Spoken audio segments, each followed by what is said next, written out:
처음 1회를 시청했을 때 저는 이토록 치밀한 배신자가 치밀한 사건 전개와 인물 간의 의심과 추리가 어우러진 스릴러물이라고 생각했습니다. 그러나 2회를 보고 난 후 이 드라마의 본질은 단순한 추리나 스릴러가 아니라는 느낌을 받았습니다. 이 작품은 믿음, 특히 가족 간의 믿음을 주제로 하고 있는 듯 보입니다. 흔히 가족이란 무조건적인 믿음의 대상으로 여겨지지만 주인공 장태수는 그 반대의 삶을 살아갑니다. 그는 병적으로 누군가를 믿지 못하는 인물로 묘사되죠.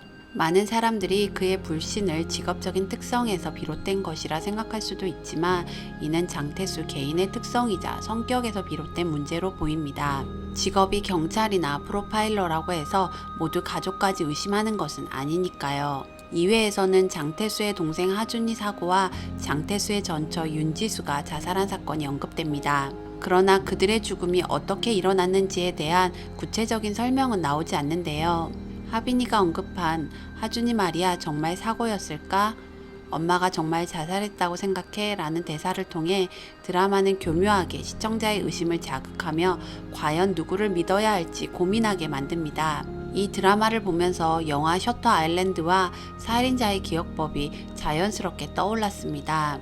셔터 아일랜드는 보스턴의 한 외딴 섬에 위치한 정신병원을 배경으로 연방보안관 레오나르도 디카프리오가 실종 사건을 조사하는 이야기를 다룹니다. 처음에는 냉철하고 명확한 수사관처럼 보이던 디카프리오는 수사가 진행될수록 점차 혼란스러워하고 자신이 보고 있는 것이 진실인지 환상인지 의심하게 됩니다. 결국 그는 자신이 그 병원의 환자임을, 그리고 가족을 죽였다는 죄책감과 트라우마로 인해 현실을 부정하고 있었음을 깨닫게 되죠.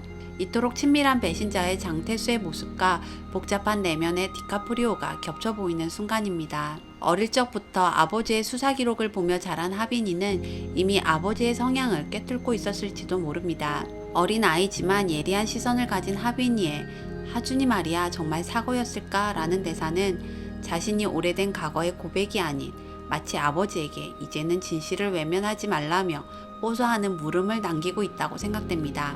하빈이는 아버지의 진실을 세상에 알리고 싶은 마음과 동시에 치밀하고 냉정한 아버지에 대한 두려움이 켜켜이 억압되어 거짓말이라는 결과물로 발현되고 있어 보입니다. 하빈이는 하준이 사건이 아버지 장태수에 의해 어떻게 처리되었는지 가까이에서 지켜보았고 어머니의 죽음 역시 그와 무관하지 않다고 느꼈을 것입니다. 이러한 경험들이 아버지와 단둘이 함께 있는 것에 두려움을 남겼고 바쁜 할머니를 집에 초대하게 된 계기가 된 것으로 보입니다. 드라마에서 가장 충격적인 부분은 장태수가 어린 하빈이에게 폭력적인 언사를 서슴지 않고 내뱉는 모습이었습니다. 일반적으로 부모는 자녀가 어떤 잘못을 저질렀다 하더라도 특히 생명을 앗아가는 사건과 같은 극단적인 상황에 대해선 진실을 인정하기보다는 그것이 사실이 아니라고 부정하고 싶어 합니다. 하지만 장태수는 자신의 편견과 불신으로 인해 가족을 마치 외부인처럼 대하며 일관되게 의심하는 모습에서 이토록 친밀한 배신자는 하빈이라고 생각했던 생각을 뒤집어 장태수라는 확신을 주었습니다. 장태수는 자신의 딸이 송민아를 죽였다는 결과를 염두에 두고 모든 사건을 짜맞추는 듯 보이는 모습에서